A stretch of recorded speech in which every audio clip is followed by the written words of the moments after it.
today we have some new stuff for you, just some tips if you're gonna buy new cars. Just you need to check some basic stuff. First of all, we're starting from the tires here.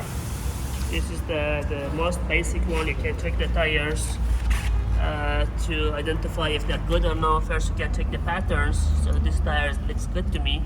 Or either you can check if they're inside, if there is no any cracks here around here. And also you can check the dates of the tires. However, this tire looks good to me, which is the DOT here. Then you can go all the way there. There's a 4-digit number, 1324. This is the month. This is the weeks. This must be the weeks, and this is the year of the tire. So 2024, right now. I'm going to show you the front tires condition. I can see the condition is not good. It's really in a bad condition. So many cracks are there. Also, there is no date here. I don't see the date here from the outside. They know the date is too old. That's why they put from inside. Always pay attention to the date of the tires. It's not shown. The second one, we're going to check the brake condition. However, I can see the brake pads here. If you can see my screwdriver there, it left almost like I think 7 millimeter. It's left. Usually the brand new one, it comes maybe 10 or 12 for depends on the vehicles. So, and also this looks good to me. There is no scratches, nothing, perfect. Also the disc thickness also looks good. So by visually I can tell this is a good brake system just by visual. The second one, you need to check the fluid. First of all, you can just pull the dipstick. Most of the car they have this dipstick. You can check the oil condition to see how is it. I don't know in the camera if you can see that the condition. It looks good to me. So this is the oil. You need to make sure there is no any contamination with the coolant or something else. Looks good. Some vehicles they don't have dipstick, so it makes the life a bit harder. You have to check like other. You can open this cap here. Sometimes you need to make sure this is the inside is shine. You need to make sure there is nothing inside of that. So it looks good. However, it's a bit deep. It's a big engine. So this is the oil condition. And also you can check the coolant condition. Always we have this. All the car has this expansion tank. Do not open this radiator cap while the car is hot, so it can cause damage or it's too heat here. Yeah, usually open this, and so you can see the internal of the coolant condition. So this is low of coolant. We will not be able to show you properly, but make sure there is no contamination. That's it. And you have the brake fluid also there, always there. Just also same, you need to open. Also, one more thing is important. You need to check there is no leakage of coolant or oil just around the engine at least.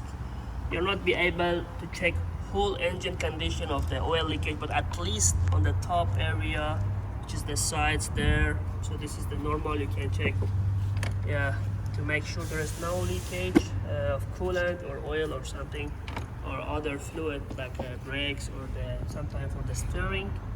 And it just to make sure there's dry, completely dry. There's nothing wet. So this is the basic check of the engine fluid, and to make sure there's no leakage. You need to check the lights to make sure that all of them are working properly. There is the bulb not blown. Also the body condition you can check just by visual inspection. Just like I seen here, there's a dent here. These are normal. I mean, there's a dent. The body condition you can check just by visually. So here inside, I have the keys with me here. This car, yep. I'm just gonna start the car just for now. If you see there is some fault, first of all we have check engine light there, and also the traction. The traction control is off also. There is a fault, so I'm going to show you how to find if there is a fault. Usually once you open the ignition, so the ignition on, you see all the lights are keeps illuminate there, even the ABS, the traction, the lights. So it is normal unless the car is I mean, until the car is just ignition on. Once you start the car, you don't want to see any those kind of warning lights are there on the dash. However, there is twofold here. We have check engine lights on, and also the traction light is off. Means there is something wrong with the system. So in this case, you need to bring to the specialized in order to check, to make sure they can scan your car to find out what is the fault, why we have a warning, two warning lights. However, we have beside of those engine fault and traction fault, you can check the mirrors. The windows are just simple. Put the window up, down, make sure all of them was working. Then you have this button here. This is some of them you need to drive the car in order to make sure they're working, which is for the lane assist or for the Bluetooth. You can check by here, by button. These are working, this button are working. And the AC vent is very important also. This AC vent is good, this one is not good. It just keeps loose there. This is not good. And also the sun visor also. So you want to check the condition of the sun visor. This is very known to goes bad. This looks good. Then you have also the glove box. It's known to goes bad also. So also next you go for the AC. We'll turn on the AC, make sure it's cooling enough. This is just basic test, basic checking for like a pre-inspection to buying a used car. These are the normal one, and also you have the automatic seats, of course. Here you can check the seat condition to make sure everything are working. Yeah.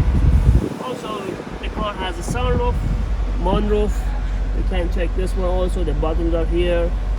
I don't mind if this car is not working, the sunroof, but however, you have to check all those stuff. This is the basic pre-inspection, pre-purchasing car.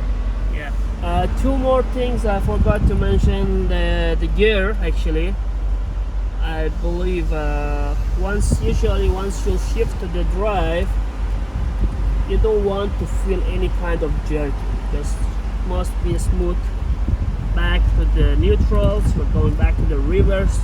This car looks perfect. There is no any shift shock or jerking while shifting the gear. However, more understanding you will know while you're driving the car. Actually, some fault you'll not be able to find out just by shifting, but just the basic one. And also besides the gear condition, you can check the roof condition also. For some vehicles they keep sagging. However, this one is Alcantara. It's a special roof, but usually in some vehicles, like if you're living on the, it depends on your kind of. I forgot how to tell that. The weather, if you're in a heat area, it depends on the region where you are. Sorry. This keeps sagging usually, but you need to check all the way from here to there to make sure there's no sag. And also the important thing is the sunroof or moonroof. Usually the motor goes bad for so many cars, but the video gets a little bit long. This is just the basic checking, just like a visual inspection only. If you want to make sure everything is working, you need to bring the car to someone who is more specialized to scan the vehicle, to lift the car in order to see there is no leakage, nothing, the system is good. You need to test drive also. Always the test drive is very important. The one I mentioned in the video, these are just basic checking, just pre-inspection. That's it. Anyway, thanks for watching.